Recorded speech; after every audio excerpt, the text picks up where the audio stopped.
In regards to Zahirus, to the being cautious not to eat matzah shruya that's gebroks on Chag HaPesach, it's known what the Alter Rebbe writes in a tshuva, that HaMachmir, someone that's strict about this, Tavi of bracha should come upon him.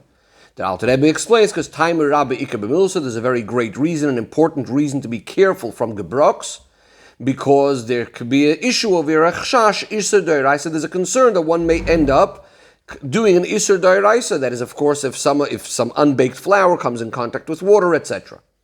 The Alter Rebbe there goes on and explains the details and differentiates between cooking matzah that was crumbled up or putting it into soup, and matzah that was ground up and something like knedlach made out of it. It may have the din of what we call taruvus. In chametz, you also have different categories. One is called taruvus chametz. But the point is, the Alter Rebbe concludes over there, nevertheless, be Yom Tov Achar, on the last day of Yom Tov Achar Shal Pesach, HaMekel, someone that's lenient regarding the broks, because of Simchas Yom Tov, Loi Hifsid, didn't lose out. In other words, it's not so terrible.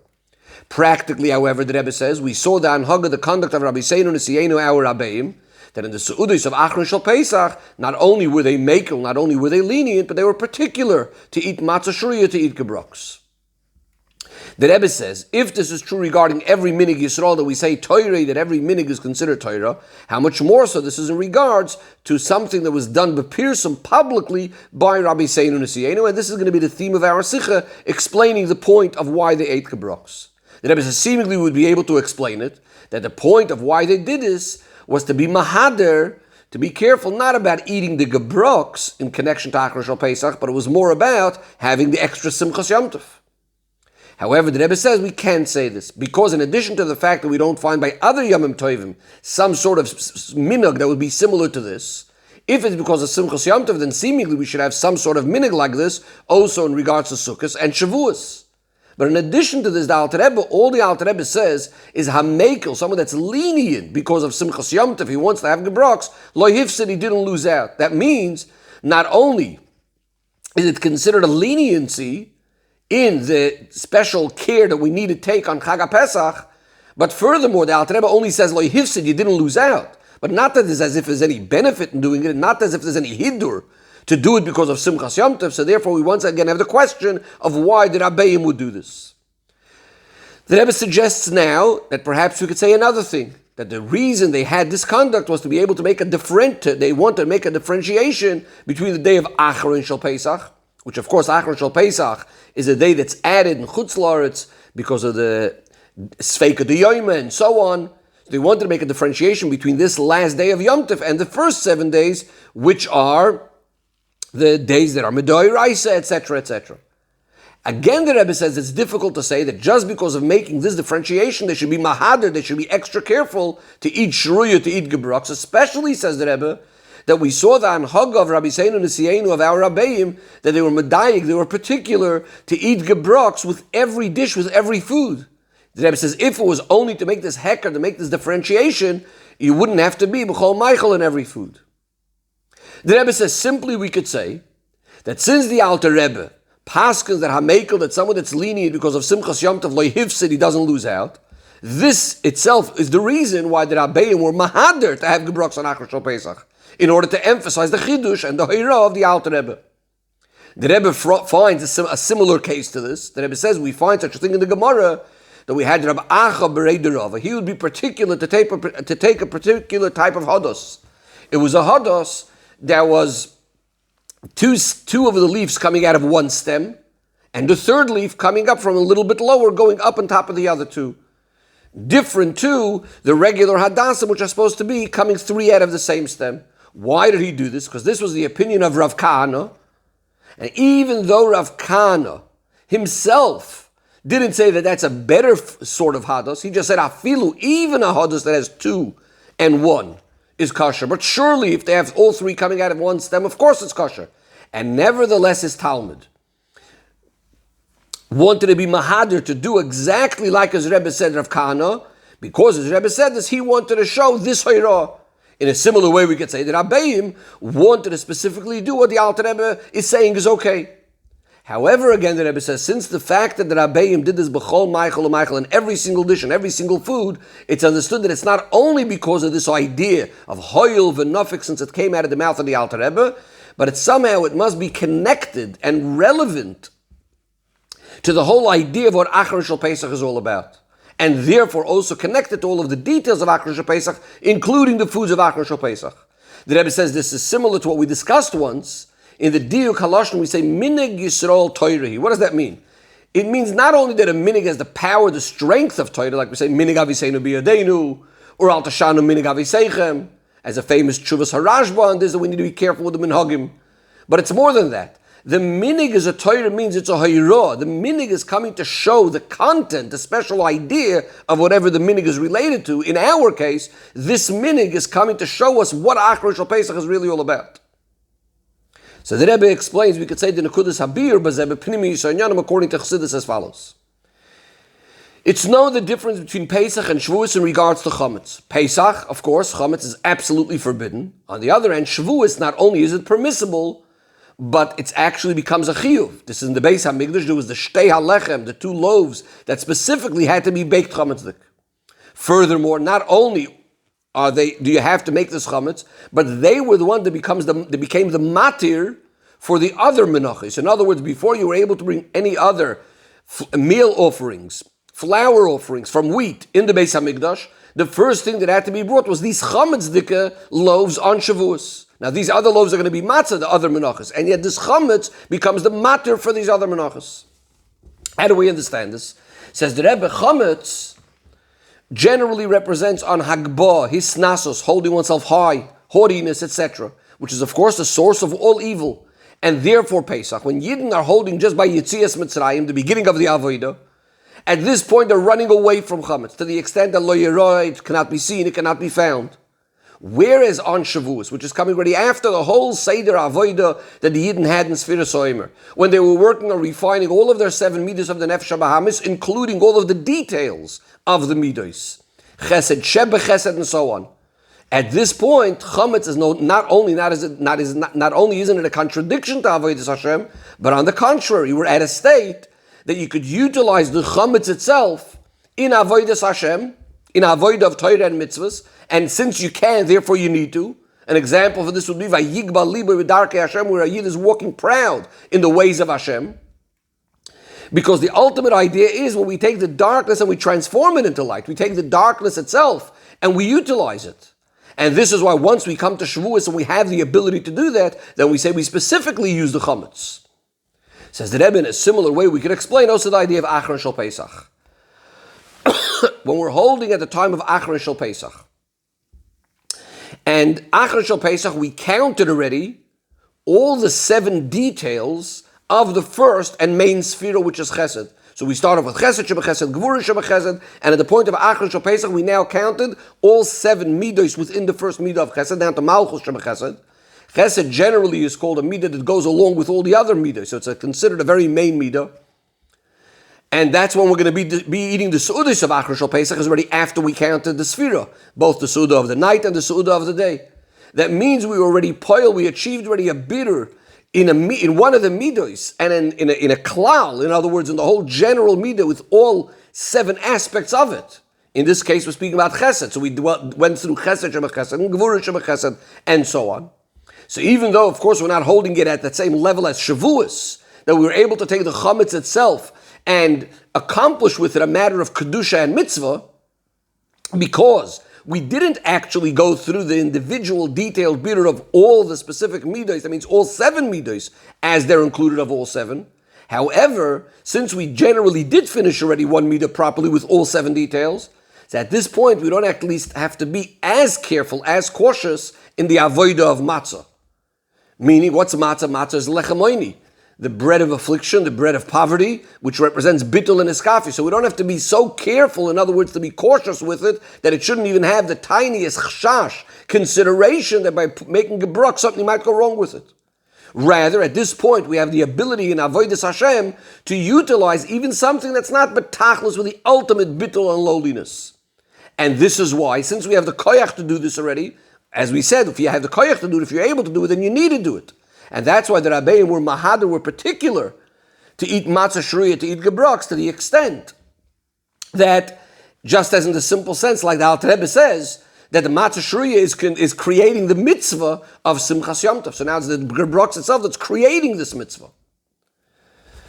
So this is all the explanation of how gebrocks works. But the Rebbe now takes it a step further, and the Rebbe says, since we know that all the matters of Rabbanon are always originate within the Torah itself, whatever the Chachamim are Mesaka, what called the Tikkun Rabbanon is always something similar to a Doiraisa.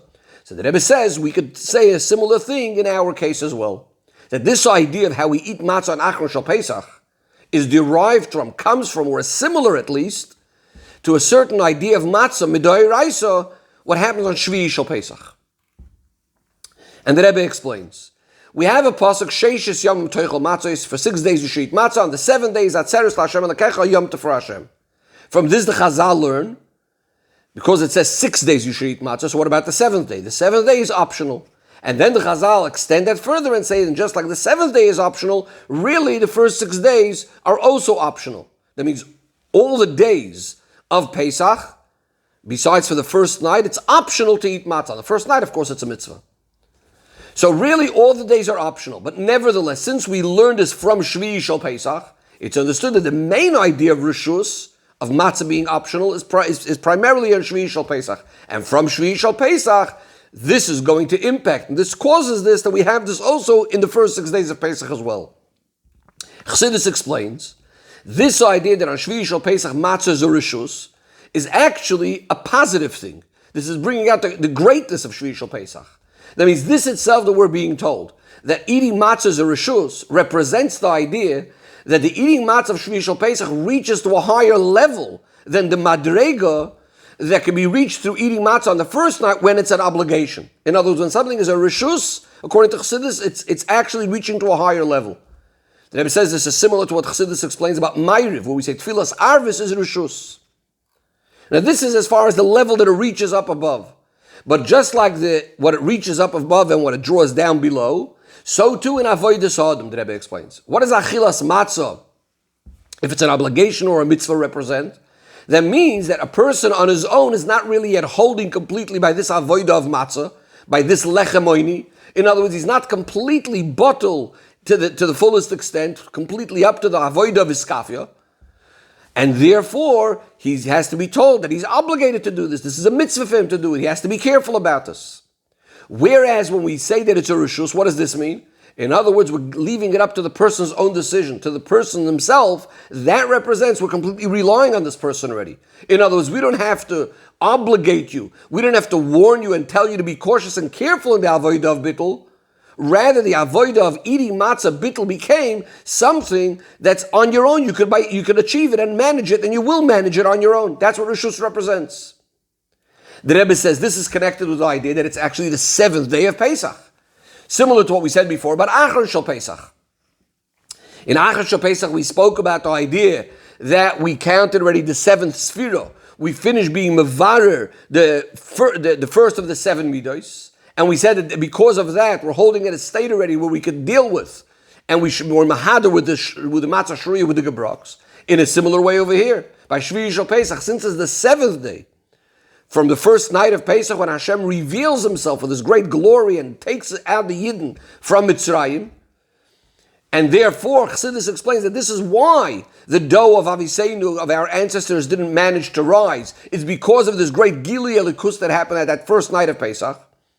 Because of this, when it comes to the 7th day, so this Gili that started off like hisping that the dough didn't manage to rise. At the 7th day, what does it say? The 7th day is Atzeres LaHashem Elokecha. Atzeres also means that it's now absorbed in a panimius. It really permeated the person completely, the Yid completely, and that's why at this point, matzah is a reshus, meaning it's optional. In other words, because I said before, matzah became the natural thing for the Yid already. He doesn't even have to be warned or told about it. Nevertheless, says the Rebbe, we understand that there's a difference between Shvi Shal Pesach and Acharon Shal Pesach. In Shvi Shal Pesach, this is the 7th day from Yetzias Mitzrayim. It's the Nigla Aleim, Hashem revealed himself, which was mainly a Gili from coming from above.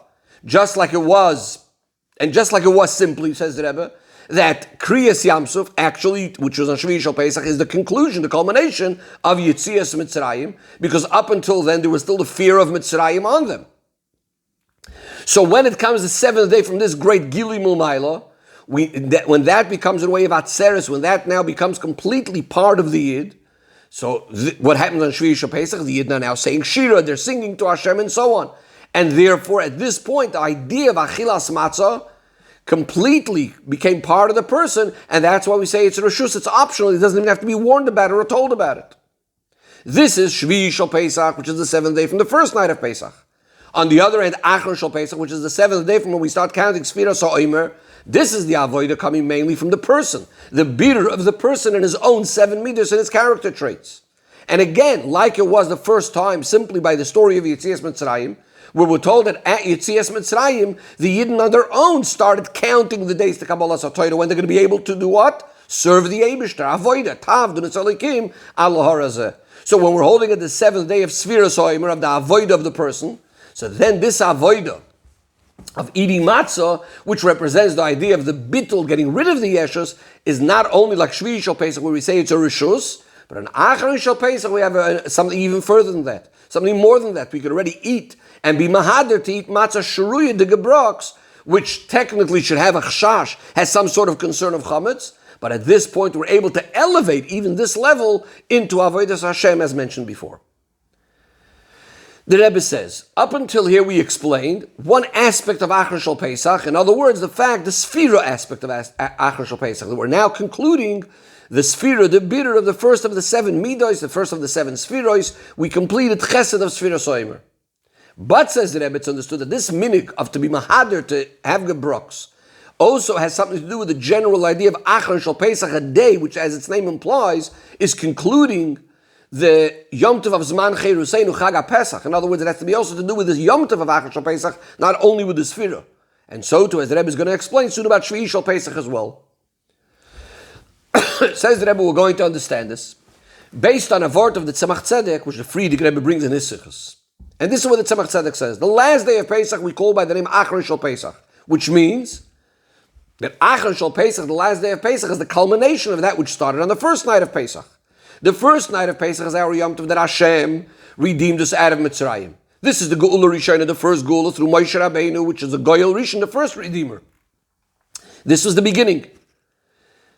Acharonim Pesach is our Yom Tov for the Geula Acharonim, for the last Geula, which Hashem is going to redeem us out of. This last Geula through Mashiach Tzidkenu, which Mashiach Tzidkenu is the Goyal Acharon, the last Redeemer.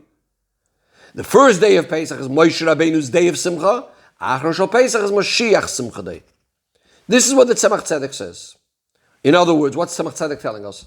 This idea, Acharonim Pesach, is connected with the Geula Hasidah, and the first days of Pesach is Geula of Yetzias Mitzrayim. So the Rebbe says that this idea that Acharonim Pesach is connected to the Geula Hasidah is really hinted, like all matters of Chassidus, is also hinted in Nigla the Torah. We know that the Haftorah of Acharonim Pesach is all about Mashiach. It starts with the words Oid Hayoim, V'yotzachoyter, etc. The Haftorah is discussing Ba'arichos at great length about the Geula Hasidah through Mashiach Tzidkenu, about all the details, the promises that are going to be fulfilled at that time, as explained in many Medrash Chazal and also brought in the Rambam, about the whole thing of how the world is going to run when Mashiach comes.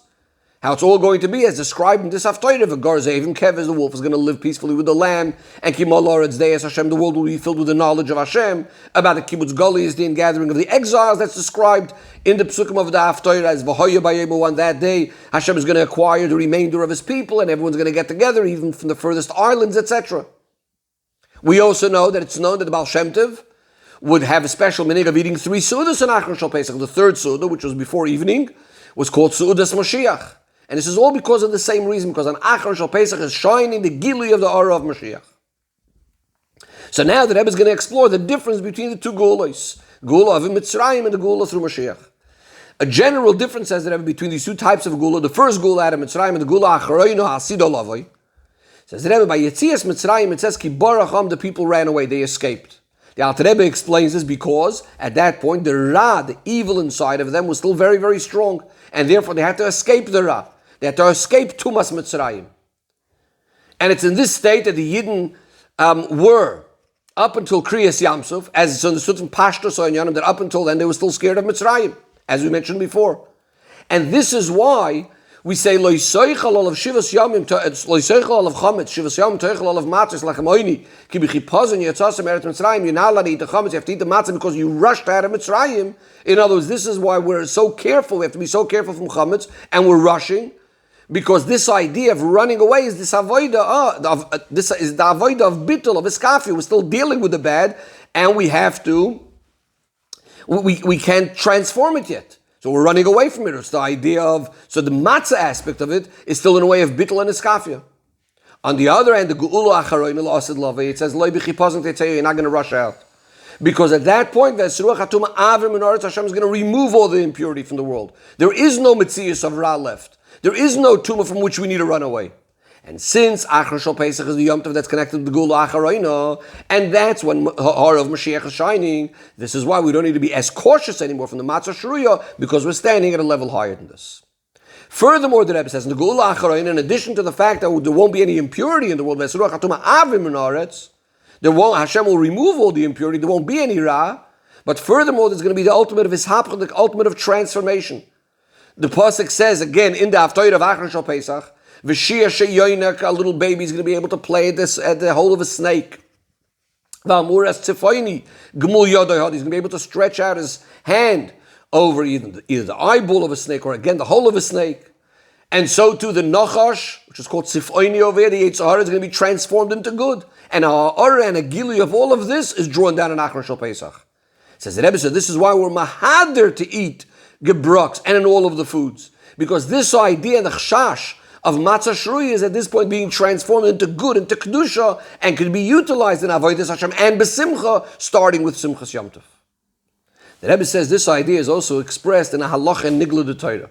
We have a din that if a person, his su'udah was extended into Motzei Yom Tov, on Achar Shal Pesach extended until after Tzeisak Echavim, so it's after Pesach already, he's at this su'udah allowed to eat chametz even though he didn't have a ma'ariv yet and didn't make havdalah.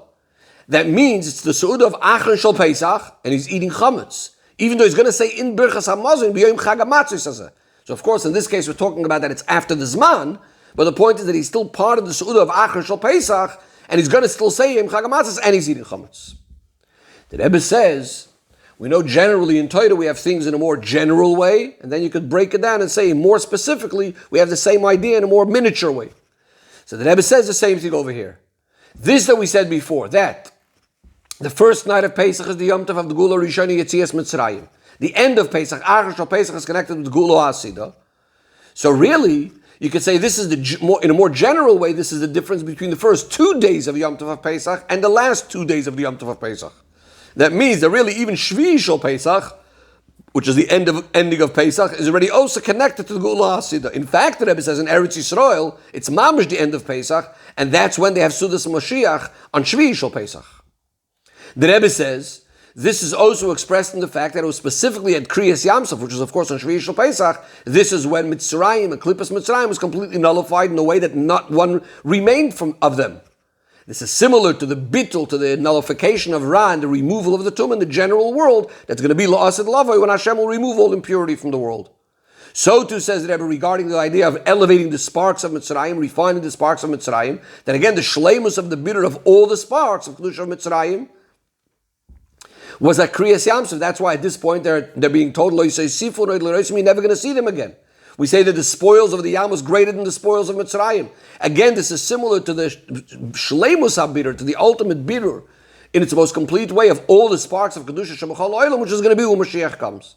And this is why by Kriyas Yamsuf the Gili Elikus was in a way that Marino Yisibeds, but they were able to point with a finger and say, Zek Keli, here is Hashem. And we say that a maidservant was able to see at the Yam what the greatest Nevi'im weren't able to see. Again, similar to La'asad Lavoi, when the Nigluk V'ed Hashem, V'ro Chol Basar Yachdav, that all flesh will be able to see Elikus. And V'eshpei Chesruchi, Hashem says, I'm going to pour out my spirit, I'll call Basar on all flesh. Even on Avodim and Shvachis, and everyone's going to be able to say prophecy, etc.